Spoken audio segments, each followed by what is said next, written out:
Hi, hello, and welcome back to F1 Challenge Career Mode. My name is Mephisto, and today we're heading off to Hungary for round 12 of the 2000 Formula 1 season. Let's get started. Located just a few kilometers from Budapest, the Hungaroring combines just one straight of note with a complex selection of slow to medium speed turns.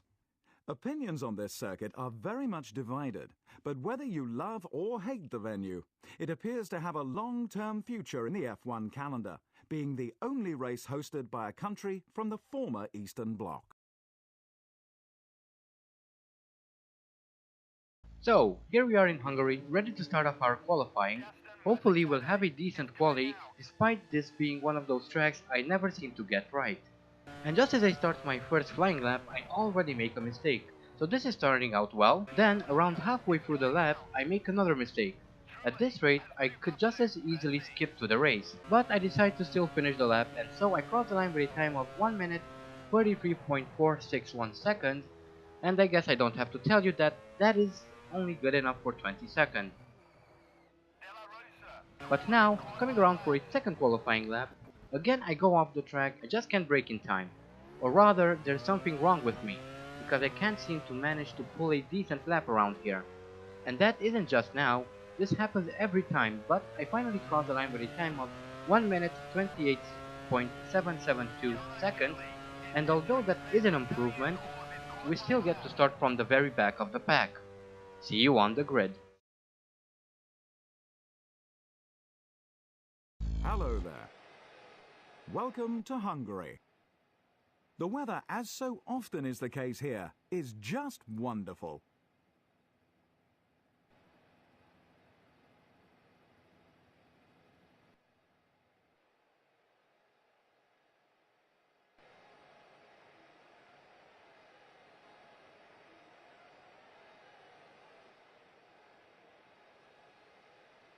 Hakkinen first. Michael Schumacher second. Coulthard third. Button fourth. Heinz-Harald Frentzen fifth. Jacques Villeneuve sixth. Schumacher seventh. Jos Verstappen eighth. Giancarlo Fisichella ninth. Nick Heidfeld 10th. Barrichello 11th. Irvine was consistently faster than his teammate. He starts 12th. Wirtz 13th. Jarno Trulli 14th. Sarlo 15th. Pedro Diniz 16th. Ricardo Zonta 17th. Jean Alesi 18th. Pedro de la Rosa 19th. Marc Genet 20th. Mazzacane 21st. The Jaguar driver 22nd. So, here we are on the grid, ready for the race. Well, not really, but we still have to do it. Once again, we start from the very back, and we're off. We put a start on my part, but that's to be expected by now. I'm side by side with Mazzacane, he then gets in front, but not for long. I pass Mazzacane, then Genet, and finally Pedro de la Rosa. Next we have Alesi and the two Saubers of Salo and Diniz, and we shall try and overtake them one by one. Diniz swaps places with Alesi and then he cuts me off, but I try to stay on him as best as I can. But now, let's have another look at the start. And here it is. I start off with a massive wheel spin, tried to squeeze Mazzacane, but that didn't work, so I tried to overtake him the more conventional way.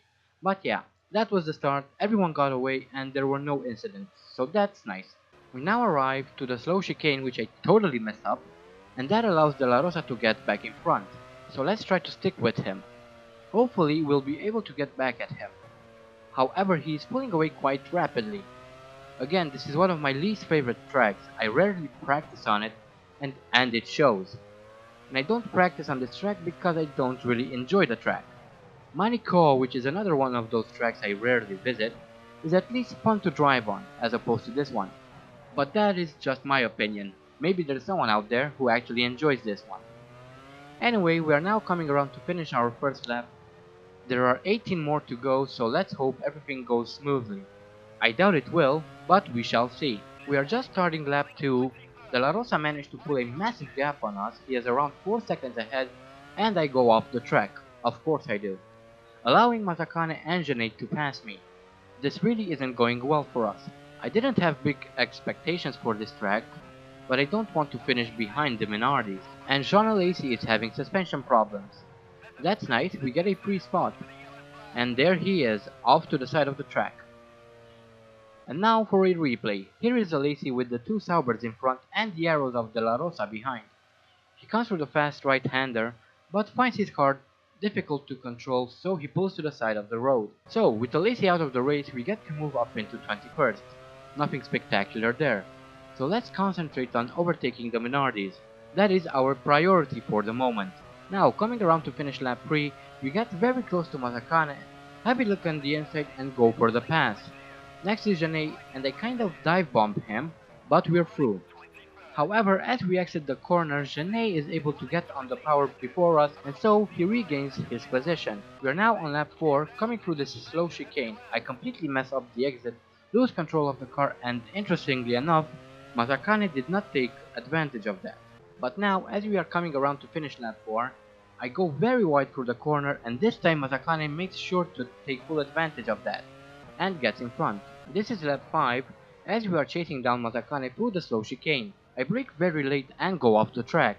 At this point, it seems that we are fighting a losing battle, which we are quite frankly, but the race is still far from over, so there's still some hope.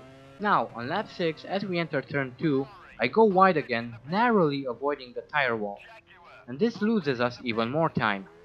Coming around to finish lap 6, we are about 3.6 seconds behind Genet, and Fisichella has retired for some reason. Let us have a look. And here is Giancarlo Fisichella coming into the pits. Everything seems fine for now. That's the Ferrari of Michael Schumacher leaving the pit. In comes Fisichella, still nothing wrong at this point, as one of the BARs and one of the Saubers also come into pit. Fisichella is lowered, but for some reason, he didn't come out of the pits. This is around 1 minute later as we see the arrows of Jos Verstappen leaving the pit. It seemed very weird at the moment, but I eventually found out that he was having problems with his brakes, so that's why he never left the pit box. But now, at the end of lap 9, we are coming in for our stop, and let's hope ours goes a little bit more smoother than Fisichella's, and I mess up my stop, why not? It's not like we've been doing very badly throughout the race until now. Oh wait, we did. Anyway, out come the jacks, we are still waiting for some fuel, and we're moving again. That's a 12.3 second stop, quite slow actually. Anyway, let's get back into the race. Not long after I exit the pit, I get a blue flag, and since I saw yellow in my mirrors, I thought it was one of the Jordans. Turns out that the blue flags came from the McLarens. So I basically let Mazzacane through just like that. I really thought that it was one of the Jordans. So now let's let Coulthard through, and Jenson Button as well, and hope that we can catch Mazzacane later. So I'm still chasing down Mazzacane on lap 11. Again, I brake late into that chicane, allowing Mazzacane once again to get away. So this race is turning out to be just as bad as the German Grand Prix. I am now on lap 16 when this happens. I get a penalty for ignoring a blue flag. Just so you know, whilst I was recording this, I had no idea what lap I was on. So I said to myself, I have 3 laps before I get disqualified, so I'll serve my penalty at the very end. And boy was that a bad decision. And that's because the lap on which I would have had to go in and serve my penalty would also be the final lap. And for some reason I got confused there for a second and forgot which way the track goes. But anyway, back to what I was saying, I was going to serve my penalty at the end of this lap. Again, while I was recording this, I had no idea what lap I was on. And yes, my suspension is damaged, so anyway, I thought I would serve my penalty this lap, and then change my front wing, and try to finish the race after that. But as it turns out, this was the final lap. Again, at the time I had no idea. So what does this mean? This means that we will be disqualified whether or not I go into the pits to serve my penalty.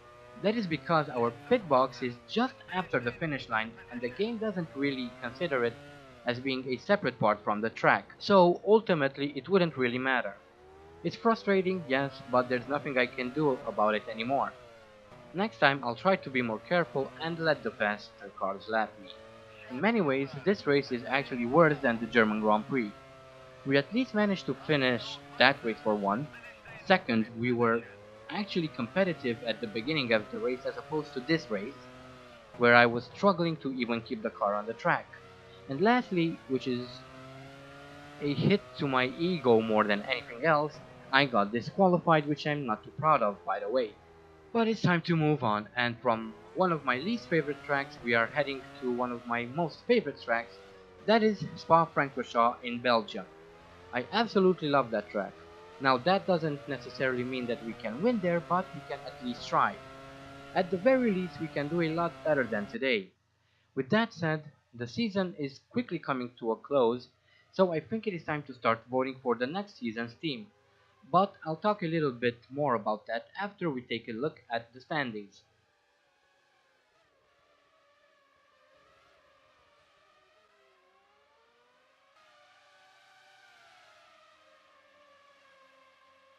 At the end of an amazing Hungarian Grand Prix, here are the final results.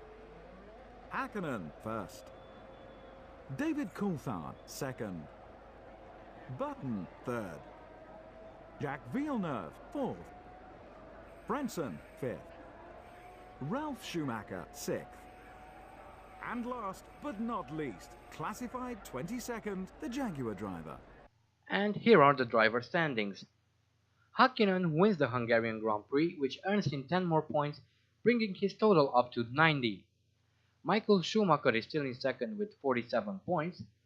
Coulthard takes over third by just 1 point. He has 39, whilst fourth place Jenson Button has 38.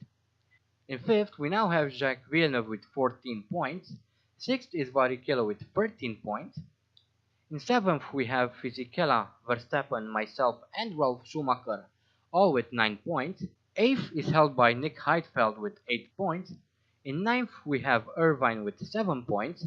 10th is held by Heinz-Harald Frentzen with 6 points. Mika Salo is 11th with 5 points. Wirtz and Zonta share 12th with 2 points. And finally, 13th are Mazzacane and Jarno Trulli with 1 point. On to the constructors now. McLaren gained 16 more points, bringing their total up to 129 points. Ferrari are in second with 60 points. Williams are third with 47 points. In fourth, we have our team Jaguar, and now we are joined by BAR, and we both have 16 points. BAR might just beat us. Anyway, in fifth, we have Benetton with 11 points. Arrows are sixth with 9 points. Sauber and Prost are seventh with 8 points. Jordan are eighth with 7 points. And finally, Minardi are in ninth with 1 point. So, that is pretty much it for this race. Worst race in the history of Let's Plays. Let's never do that again. It was quite embarrassing. Being disqualified is actually worse than just finishing last. That's one of the drawbacks of not using the heads-up display. You never quite know what lap you're on unless you pay careful attention, which I obviously didn't. Now, on to something you were probably waiting for.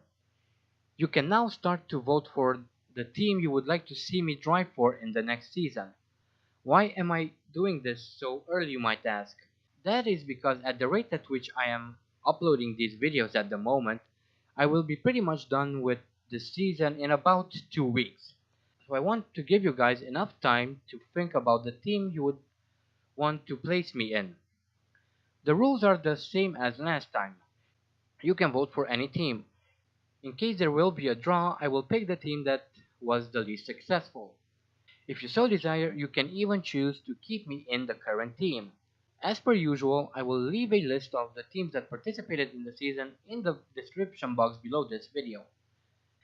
And voting will end when I will upload the final round of this season, the Malaysian Grand Prix, which will be about 2 weeks from now. So that should give you enough time to think about where you want to place me for the next season. Anyway, that is it for this video. Join me next time when we'll be heading up to Belgium for round 13 of the season. Until then, I hope you guys enjoyed this video. Thank you all so much for watching, and as always, stay sharp.